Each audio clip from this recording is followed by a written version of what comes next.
মানে ফিল করতে পারতেছি। এত ছোট একটা বেবি, দুধের বাচ্চা, ওকে দুধের বাচ্চাই বলা যায়। ও এখন মাকে ছাড়া থাকতে হবে। আমি রাতে ঘুমাতে পারি না যখন রিজিকের কথা চিন্তা করি যে ও মাকে ছাড়া কিভাবে ঘুমাচ্ছে। আপু কত যত্ন করে রিজিককে বড় করছে।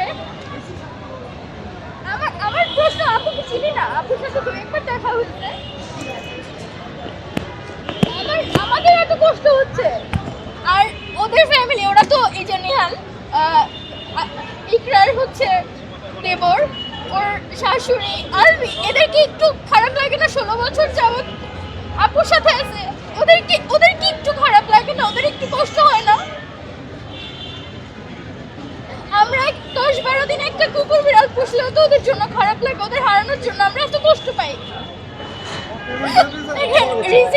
আলবির ফ্যামিলি একটা ব্রোকেন ফ্যামিলি। ওর মা ওর বাবাকে ছেড়ে আসছে, জানি না কেন ছেড়ে আসছে, বাট ছেড়ে আসছে। আর আলবির তো অবস্থাটা আপনারা সবাই দেখতেছেন। সো আমার মনে হয় না একটা ব্রোকেন ফ্যামিলিতে, আর যেখানে আমার কথা হচ্ছে যেখানে বাচ্চার মায়ের কোনো ভ্যালু ছিল না, বাচ্চার মাকেই কেউ ভালোবাসতো না, সেখানে ওই ইকরা আপুর সন্তানকে ওরা কিভাবে ভালোবাসবে?